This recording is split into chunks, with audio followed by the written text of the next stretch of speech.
Hi guys, today's video, ayan, magluluto ako ng sinigang na saba.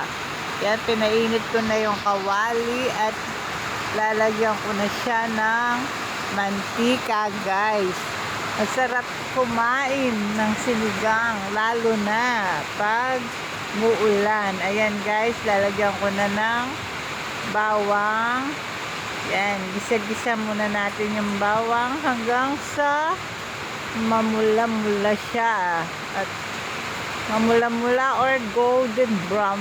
Yan, at isusunod ko na yung sibuyas guys. Ayan, pagluto na yung sibuyas, ilalagay ko na ang luya at ang kamatis para hindi siya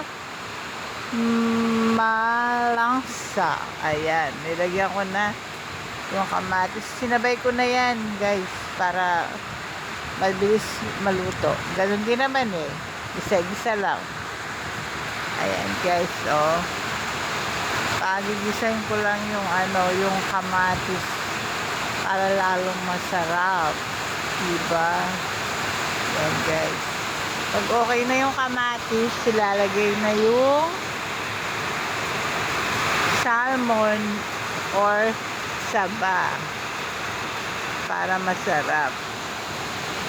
O diba? Ayan, luto na yung kamatis guys. Ayan, ilalagay ko na yung salmon.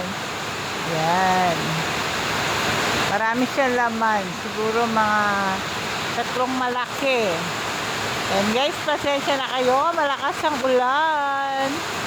Ayan, hinati-hati ko guys para marami siya at dadagdagan siya ng mainit na tubig para may sabaw. Masarap kumain, maraming sabaw. Ayan guys, hintayin natin kumulo at ilagyan ko na ng magic na sampalok. Magic na sampalok, ha? Yun, sampalok powder at magic sarap. Ayan, halo-halo. Halo-halo guys. Ayan, hayaan natin, pakuluin natin muna siya. Ayan, kumukulo na. Pag kumulo na, ayan, susunod natin lagay yung kangkong. Ayan, tikman muna natin kung tama yung timpla, yung alat. Ayan guys, yan, medyo luto-luto na dyan. Ilalagay na natin yung sampalok, yung kangkong. Ayan, ilagay ko na yung kangkong guys. Ayan, tayo natin maluto at lumambot at maya-maya ay luto na. Ayan. Ayan guys, pinapakulo pa lang natin yan para lumambot yung kangkong. Ayan, konting halo.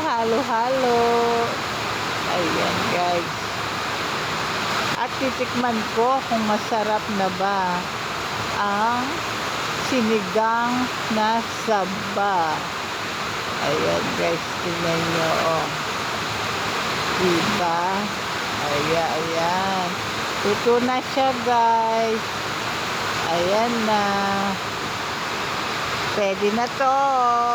Sabi nga, diba, pwede na yan, luto na. Ayan guys, luto na siya. Konting lambot na lang ng kangkong yan. Ayan, ayan, luto na siya. Ayan, yan na po ang sarap sinigang na saba. Thank you for watching. Bye!